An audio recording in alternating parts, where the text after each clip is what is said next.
Hey everybody, on this episode of Room for Seconds, I had the honor to sit down with Tony Smith. He is the one of the three founders of Restaurant 365, and he is one of the first people I have ever met, him and his three founders, that realized the importance of having an excellent back of the house system that is only restaurant focused. Don't miss anything he has to say. This man is a legend.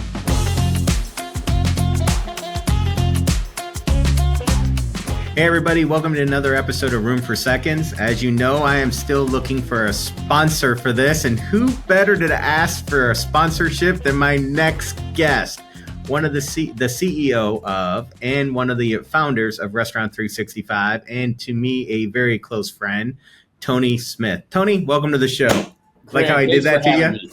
Totally a pleasure to be with you. Always fun to chat. So, Tony, obviously, I am a huge fan of what you guys do at Restaurants 365. And as I told you in the past, I've never found a tech company that truly wanted to understand the backside of the restaurant business like you did. And that's why I became an adapter and, tell everybody I possibly know to use it. But what in the world got you to even consider remotely doing this? Doesn't everyone wake up one day and think my dream is to build an accounting software? Is that No, nobody. Okay. Well, that happened to be a dream we had, but we had been working together, Morgan, John, and I, the co-founders, in software, but in many industries years ago.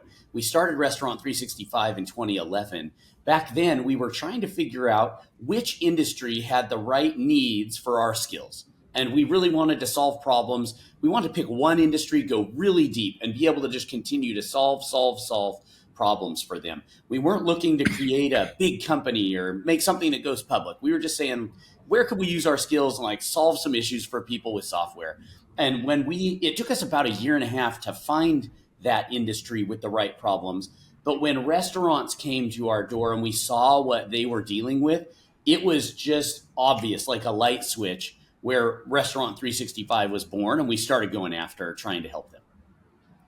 So, as you joke, nobody in their right mind wants to create an accounting software. Now, this is coming from an accountant by trade. That's where I started.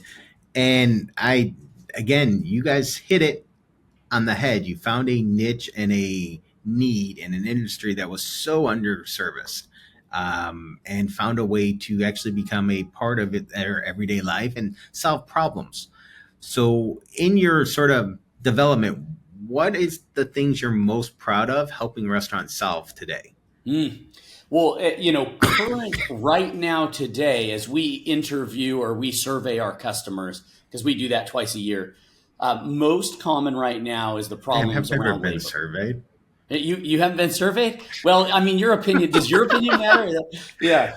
So, we get this feedback, and it seems like labor currently is really the biggest strain. And that is one of the two key things that we help restaurants with. So labor and inventory cost management, trying to drive profitability, efficiency, those are things that we try to accomplish for our customers every day. So obviously you guys have access to a ton of data. Absolutely a ton.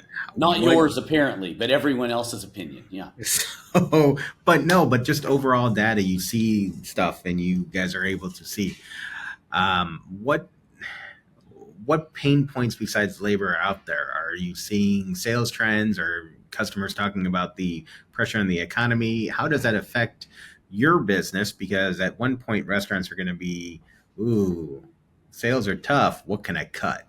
Yeah. Is that affecting everyone or is it just some right now? Yeah, that's a great one because we see a lot of the data because we help restaurants with all the operational side and the back end accounting side. And so you really are able to get a pretty clear picture of how they're performing, even to the bottom line profit. And what we see right now is restaurant sales as a whole has still been going up year over year. Ever since COVID, each year it has gone up. And that is still happening according to the numbers we're seeing. There are individual restaurants where it isn't happening.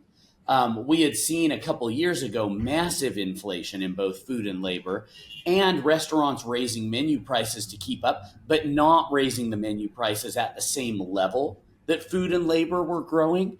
And so, because you can't raise your price too high on a burger, for example. And so because of that, restaurant bottom lines were getting worse, right? So sales were going up, bottom line was going down. And we've seen that inflationary pressure over the last year really alleviate a lot, which is great.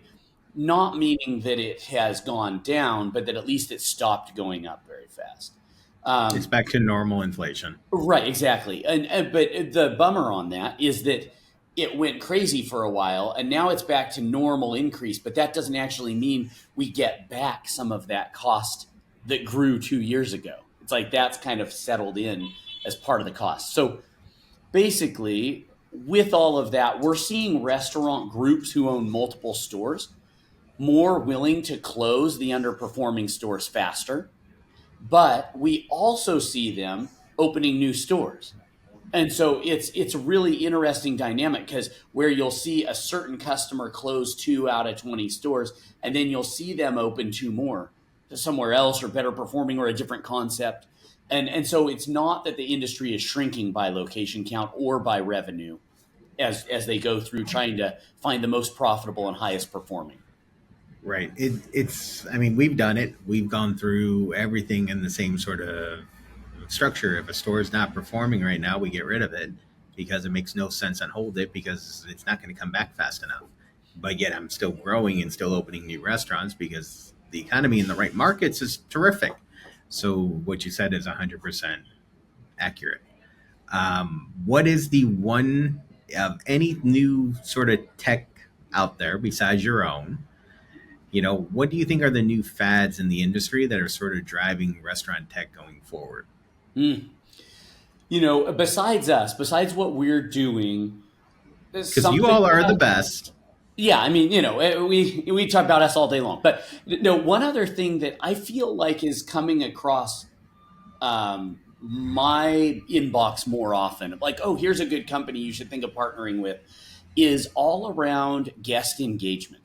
So, and with gathering more customer data, learning the customer individually better, thinking about how to use that to market to them, to give them a better experience. If you're someone with a server, can you get more customer data into the hands of the server who's working with that individual? So they're getting an individual type of experience. Can you market and reach out to them via text or email, but in a much more individual way? If they're in the drive-through, can you pop things up for the drive-through operator that will help them? There's a lot around guest engagement and the data there that I'm hearing more and more about these days. So is that like the Ovations of the world, that type of stuff, or is it deeper than that? Yeah, there's some of that. There's owner.com. Even Seven Rooms has been building some things along that, even though a lot of people would mainly think about them as reservations. But yeah, there have been a lot of these groups recently doing some of that. So it's interesting because, I mean, guest feedback is everything. And obviously, the more you know, it's the easier to do. And it has gotten easier to find that lately. Yeah. And use it. In the old days, you never knew until you got some piece of paper that's shoved in your box or an angry email when we first started getting email from someone, and there's no way to follow up. Now you get it everywhere, and we use it all the time, and it has helped. It helps pinpoint a problem before there's a problem in a restaurant because it takes a while before sales decline when you have bad experience, but a couple weeks of bad surveys, you instantly know that there's a problem in the restaurant that you can go and fix. Yeah. And I think that surveys and feedback is one part of it. And then the other part is building this customer profile of Tony Smith. Hey, he's been into our restaurant. He averages coming in once every 3 weeks. He pays $12. You should probably recommend this to him because of what we've seen from him in the past. So some of what the customer tells you in a survey, and then some of what you're learning about them based on their buying habits. I'm Gregg Majewski, and I've been a multi-unit operator for 26 years. I know how great it feels owning the right franchise brand, but choosing the right franchisor feels even better. At Craveworthy Brands, our hospitality-driven culture sets us apart because we're invested in your success at every single stage of your journey. We're operators alongside you, paving the way forward to give you a head start on greatness. Start your franchise journey at craveworthybrands.com. Yeah, very cool. So you guys did a big acquisition last year where you entered into the training world. Mm. So you see training as another revenue stream, obviously for you, but something again that fits your overall restaurant playbook. Different than accounting though. So, or back of the house, what made you guys think that training was something and somewhere that you guys should invest in? Yeah, it's interesting because we started from accounting, but with a vision that we would help restaurants with as much as possible in one spot. And so once we had accounting settled in, then we went to inventory, stock counts, recipe management, forecasting of sales. Then we moved into the workforce side with scheduling product. Then with chat, task management, some of those items in the workforce slate. We're working on payroll right now, and we pulled training in this workforce and payroll area where we're helping people with their employees. Because as we've looked over the last couple of years, and like I mentioned in the surveys recently, the heaviest burden for our customers are employees, both the cost of them, so they want it to be more efficient, and finding and keeping them. And so training fits squarely into that because it's estimated that turning over an employee, which restaurants do constantly, can cost you Hmm. $5,000 by the time that you lose someone, go find a new person, interview, convince them to come on, and then take the ramp time to train them can be a $5,000 cost. And so the two things we want to help restaurants with around that is, can we provide a better training experience so that employees are confident in enjoying their job? And can we provide a more efficient training experience so that the employees onboard faster and that's cheaper ramp time? Interesting. So where do you all go next?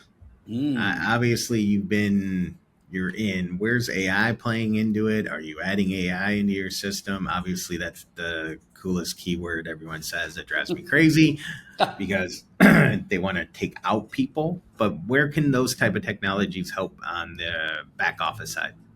Yeah, I think having it's interesting thinking of AI like replacing people. I think about it much more of augmenting the people you have, right, than replacing the people you have. So making them much better and smarter, more capable.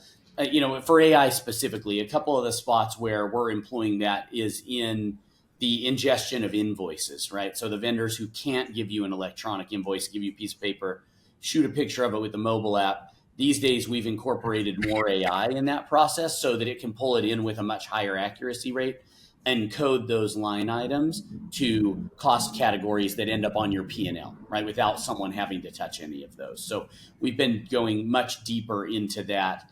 Another place that we are starting to work with the data in more of a big data way and machine learning is just around all of the insights that we would have to be able to serve up to start to draw out, hey, restaurants in your region in similar concepts are spending less on food, or they perform better when X happens, or Y, trying to find different insights that might be interesting out there, since we do, like you mentioned, sit on a lot of data.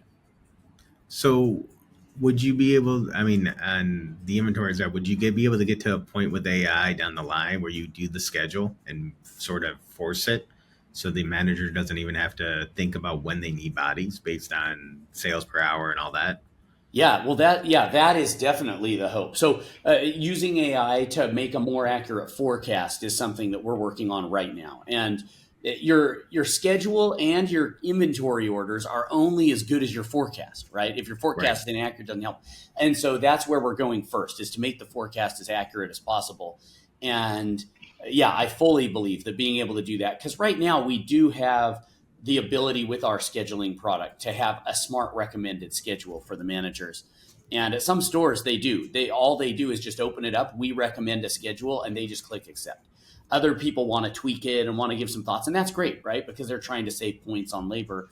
But with the employ of AI, especially around the forecasting side, should be able to do that better and better.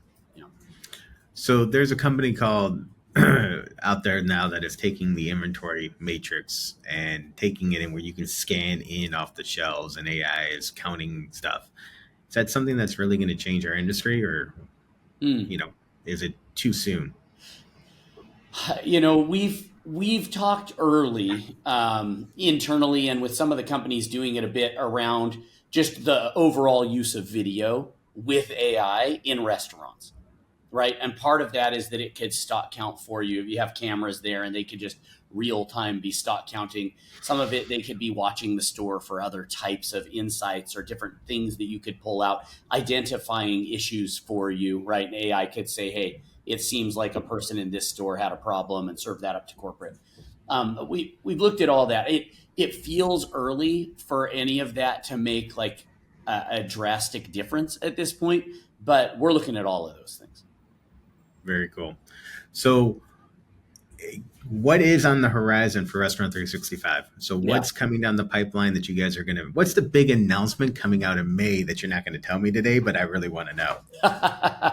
Well, what I would tell you today is we continue to heavily invest around helping restaurants with their employees. And so payroll is a big part of that. You saw us buy a training company, right? And you see us investing more and more. That's no secret. And we will continue to do that because we're trying to drive all features around workforce management, basically. Okay, very cool. Before, because I don't want to put it at the end, I want to sort of get it when people may still be listening to, my one listener out there. But you guys have a new partnership that's really, really cool. Children of Restaurant Employees. You want to just tell everyone what that's about and how we can help? Oh, yeah. So CORE, yeah, Children of Restaurant Employees. It's a great organization that we've chosen to partner with there where we really lean in pretty hard. It helps restaurant employees' children who might be in need or facing difficult circumstances with just sustenance and also educational resources.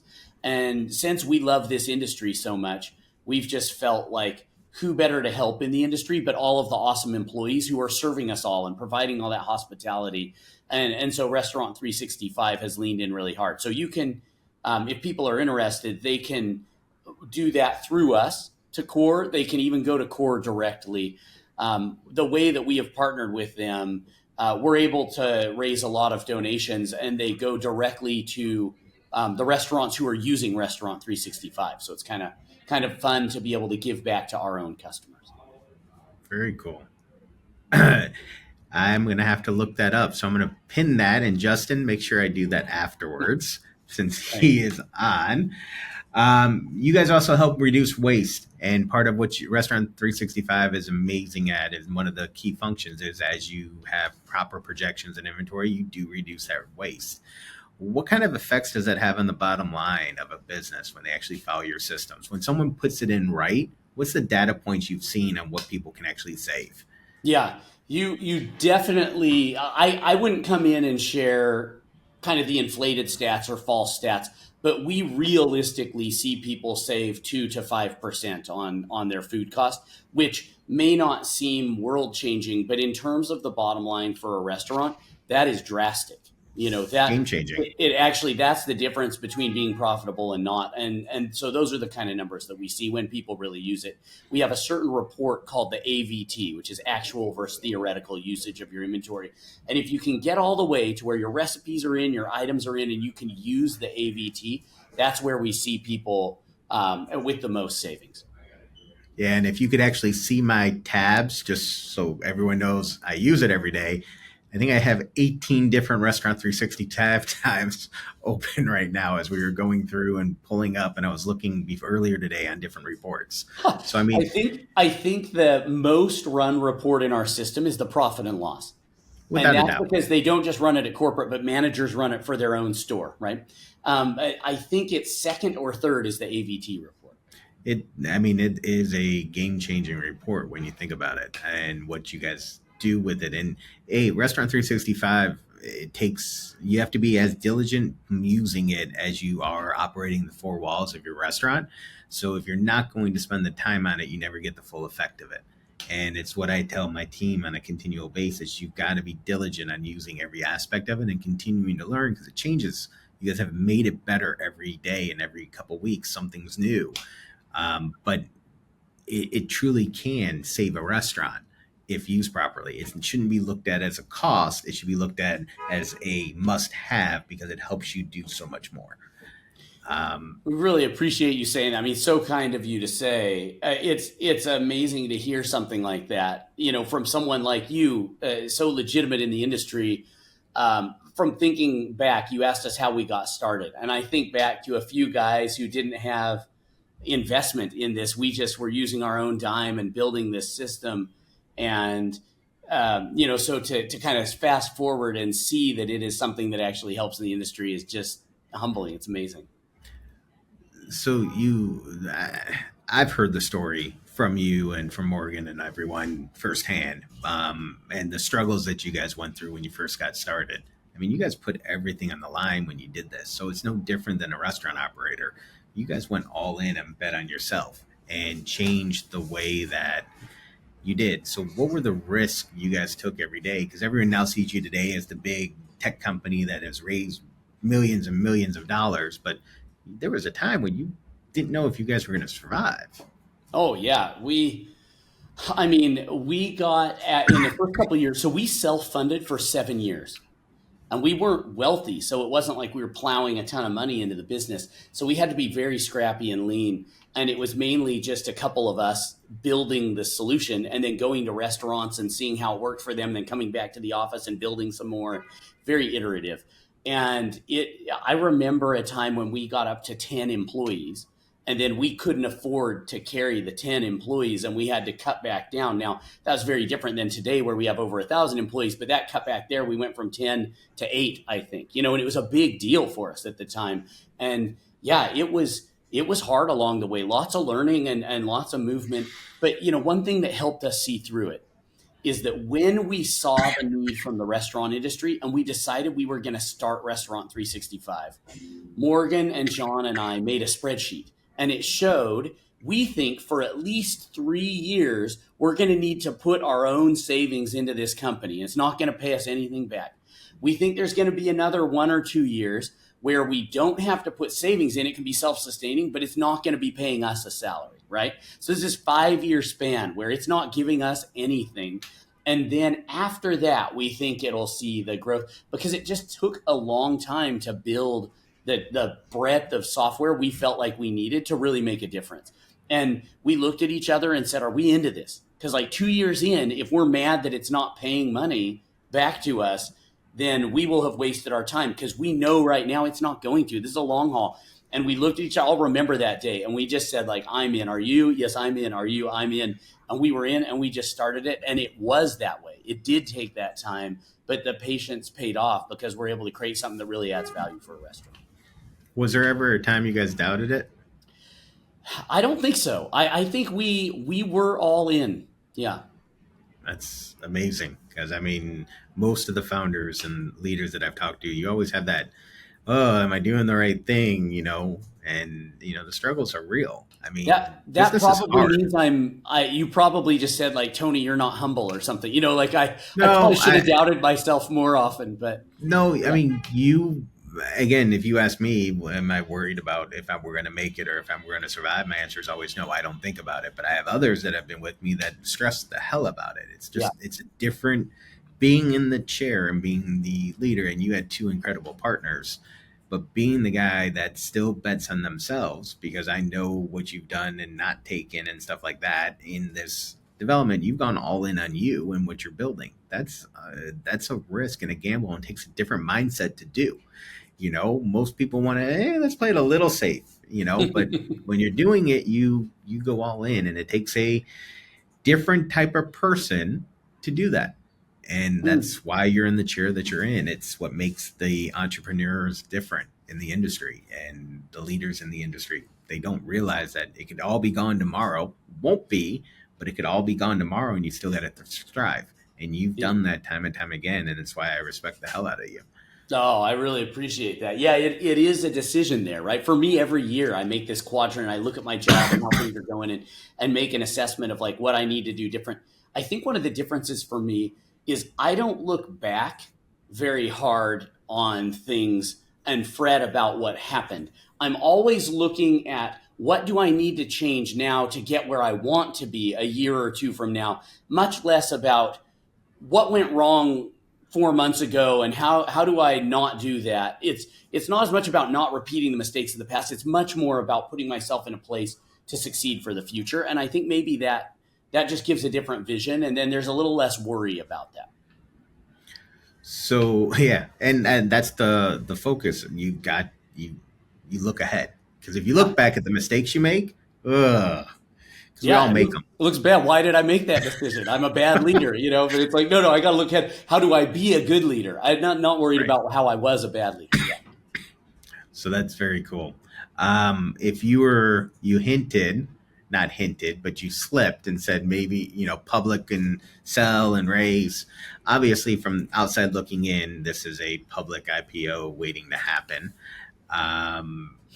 You guys are obviously building towards something one day, but is there an exit plan? Do you guys think about an exit plan, or do you just continue to focus on tomorrow? How's the company built? Yeah. We are putting all of our money into two areas, right? R&D, so building more product. We invest almost $50 million this year in building more product for people, improving the product. And then in our marketing and our sales engine to try to get it into the hands of as many people as possible, help people who don't know about us to know about us. That's where we're spending. And so though that is the primary focus. But we are growing up as a business. We are getting bigger, and there's things you need to do to be a more mature business and not lose who you were in the past, right? And you have to be more deliberate about that. So the way I would put it is that I want us to continue to operate and grow so that over these next few years, we look a lot like the public companies look. And that doesn't mean we have to IPO. We don't have something hanging over our heads, a certain amount of money we have to raise at a certain time frame. So there won't be anything that pushes us in any direction. But I'd love to look like those public companies do over these next couple of years, just because then I think over time you control your future. The possibilities are endless. If there was an area of the company today that you think needs to be improved, what would it be? I alluded to it there. I guess I would come out and say I think we've grown very quickly, right? And we are up over 1,000 employees, and you have to operate the business different with 1,000 employees than with 100 employees. And if you aren't deliberate about putting the right systems in place, putting the right procedures for people to work with each other cross-departmentally, especially, then you get big enough where each department, say sales, or product or CS, all feel like their own silo, right? And so we are constantly working to figure out the way to break down those walls, because it feels like every day they try to create themselves as you grow in some way, and then we just continue to knock them down. But it's a constant effort. So on more of a political front, we had a CEO of a very big bank call work from home a failure, and that people need to come back into the office. I'm of the mentality that work from home for younger individuals is they don't grow as fast. I know your team is all over the place. What is your feeling on that, and how do you develop your talent if they're not in office all the time? Yeah, I'd start with this. Did I enjoy having people in office and spending time with them? Yes. I loved that before COVID, and we would have lunch for everyone on Friday. Now, it wasn't really for everyone because we had an office here in Southern California. We have one in Austin. We have one in Denver. We had remote sales reps. We have developers over in another country with 2 offices there. So were we actually ever all together? No, not at all. So one notion for people, if it's a company that's large enough, you're not all together ever. So that part isn't reality. But before COVID, we had 15% of our workforce was not in an office somewhere.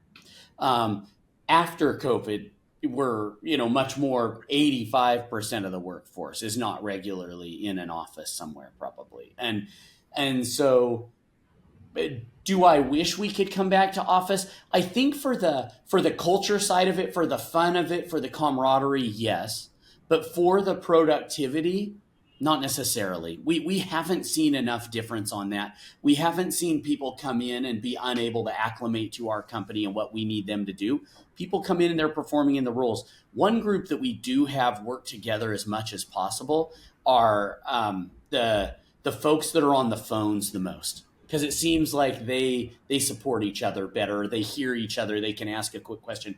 Those are the ones where it's the most helpful. But when you get to other people, like, let's say, developers, I guess they could be together, but they're so technological. They're often not as social anyways. And so them hitting each other, I'm being nice here. Them hitting each other with a Slack message is probably what they would do, even if they were sitting back to back next to each other.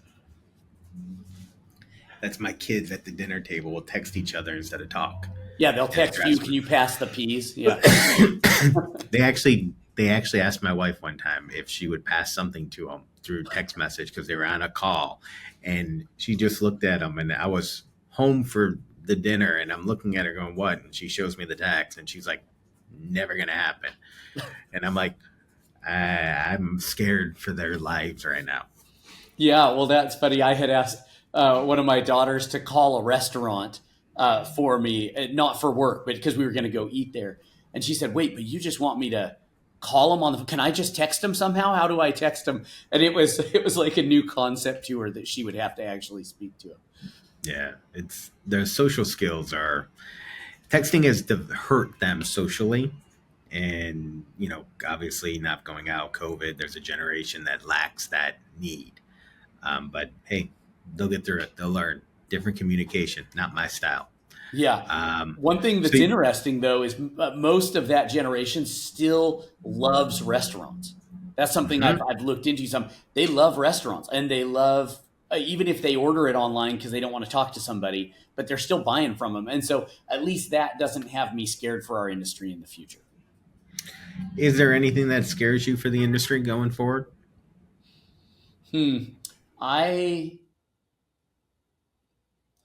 I think restaurants are very clever and they roll with the times. We've seen that time and time again, but they will need to continue to do it, because I think, like, for a standard sit down, they are going to continue to need to innovate that experience, drive a better experience. For example, if you want to be a sit down place, or you're going to have some unique type of food or deal that keeps them coming. I mean, you've seen Chili's be super successful right now because they've had a couple of deals that went really well for them in terms of these offerings, or maybe a certain appetizer that people posted on TikTok.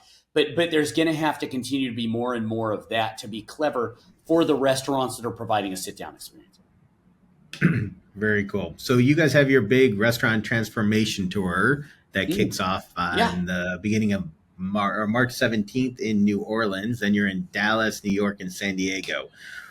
What's the purpose of that? Where can people go to sign up? And what, if you go to a restaurant transformation tour, Restaurant365 transformation tour, and I've been there, I love them, they're great. What do you get out of it? What should people be looking for? Oh, thanks for bringing that up. Yeah, I love those. That's one of my favorite parts about the job, is that we get customers together who can network and share ideas with each other, but also we get a lot of our experts up on stage, and also experts like yourself, people who aren't part of our company that get up and are willing to share something that they've learned along the way. And there's so much info to be had for restaurants who want to learn and become better and meet other people who are in the same vein. And so that's what we're trying to do with that transformation tour, help people to transform their restaurant into something even more. And I love them because I just think there's such an energy of getting that many hospitality folks together in one room. And, it's hundreds and hundreds of people together. It really is fun. We do the regional events that are a little bit smaller, the first three you mentioned. And then we will do a bigger multi-day event where there will be a lot more people. That's going to be the San Diego one this year. So people should go to the website and sign up for something. San Diego isn't a bad destination, so we feel no. Like San Diego is a great. Hey, I was Mr. Anti-LA in California until I bought a brand out there, and now it's like, ooh, this is really nice. Hey, I thought when I came here after college, I thought I'm going to live here 2 years, and then I'm going to move from Southern California, and I mean, it's been 20 plus years. This is where I live. So yeah, they kept me, put their hooks in. Yeah, it's amazing now, and people say it's hard to grow, it's hard to do business out there, and everything else, and everything's been a negative. When I was buying this, and I looked at it as I went into the market and blew up and acted like I've never been there before, and the business wasn't there, and I just recreated and looked at the things that were legacy mistakes that they were just stuck with, and we cleaned house, and now the restaurant is profitable. But it's not bad if you plan accordingly. You Yeah. can make money in this market, plus you get really nice weather. Yeah, that's the part I like the most, I think, is the weather and the activities, right? There's sports, there's always something going on that you can go find. But I do think that weather has made me grow a little bit soft because I don't even check the weather forecast. And then I go on these work trips and I show up somewhere and it's really cold and raining. And I'm going like, oh, I should have thought about that beforehand. Like I probably need a coat or something. And yeah, that happens to me all the time. It's 48 in Chicago and New York right now, and I'm not without jacket where everybody else would be bundled, but it was like 18 for the 2 weeks prior. So it feels great. 18 to 40. Okay. All right. Well, that's good to know. Yeah. I think it's maybe 72 is the high today, I think. So. Yeah, I looked. So I'm going to ask you a couple of quick questions and then we'll wrap it up. So completely off the key. Favorite movie? Ooh. Man, why am I getting stuck on this? I should have one. It cycled. When I was young, it was Back to the Future. Then it turned into Pirates of the Caribbean. And the Lord of the Rings series is just a classic I love all the time. Okay. If you were a Seinfeld character, which one would you be? Oh, I would probably be Jerry. Yeah. I could see that. Yeah. Book you're reading right now? I am reading Hidden Potential by Adam Grant. Okay. And what's it about? Because now I'm interested. Yeah, Adam Grant is awesome. He has a number of books that are very interesting, where he's basically a social sciences professor at Wharton. It's genius. And he does a lot of studies around what makes people tick and how we can improve ourselves. And this most recent one is about what potential is hiding out there within each of us and what we might do, but also potential if you're a leader that you should spot in others, because sometimes we look over certain people and we're always promoting a one type of a person, maybe because they're the loudest or they speak up the most, but you're missing out on some other things you could gain from getting the person who might be quieter, right? Or isn't as in your face. And so it just has a lot of things to learn there. Okay. Last question. Favorite, if you had to go to a restaurant and order an item to eat, what is that item? And that you could eat basically all the time. Well, it differs by city. And if I'm in Chicago, I'm getting a Lou Malnati's pizza. If I'm in Austin, Texas, I'm definitely getting some killer brisket. And there's a few spots I would visit. Those are two of my favorite items. Very, very cool. Tony, where can everyone find you and get more information about Restaurant365 and everything else? Yeah, I would love for them to go to our website. There's so much info there, restaurant365.com. You can find me on LinkedIn as well, Tony Smith. And yeah, I'm just happy to have spent the time with you, Greg. This is a pleasure. Thank you. And everyone, please follow Tony on LinkedIn and all that. He puts out some absolutely incredible stuff that is not about Restaurant365, where he educates you on the industry and everything else. And if you are looking for a back of the house system, I am a customer. I do believe in this product full-hearted. It is the only one that you should be looking at. And I say this very rarely about the people that we have on. I have a lot of friends that own other companies. And this is one that I can't live without. And so if you guys are looking for something or want to ask or have the back of the house look and you want more information, you can contact me or my team at any point, and we will help you with Restaurant365 and give you what we think about it, because it is world class. Everybody, thank you. That's another episode. Tony, thank you so much for joining. I always appreciate our time. This is another episode of Room for Seconds. You guys know where to subscribe and follow going forward. I'm not going to repeat myself every week like I'm told I'm supposed to, but hit the subscribe button down below. Thank you, everybody. Tony, Thanks. Just wait a minute, let it upload.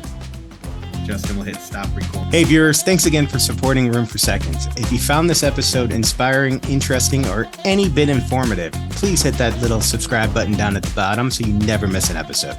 In my 26 years in this amazing industry, I've been blessed with incredible mentorship. This show is my way of giving back. Follow me on LinkedIn, search Gregg Majewski, on Twitter, @Gregg_Majewski. If you still have room for more, visit our website at media.cravewordybrands.com. You'll find more videos, shows, notes, blogs, resources, and an easy way to get in touch with the Craveworthy Brands team. I'm your host, Gregg Majewski. Thanks again for tuning in to Room for Seconds.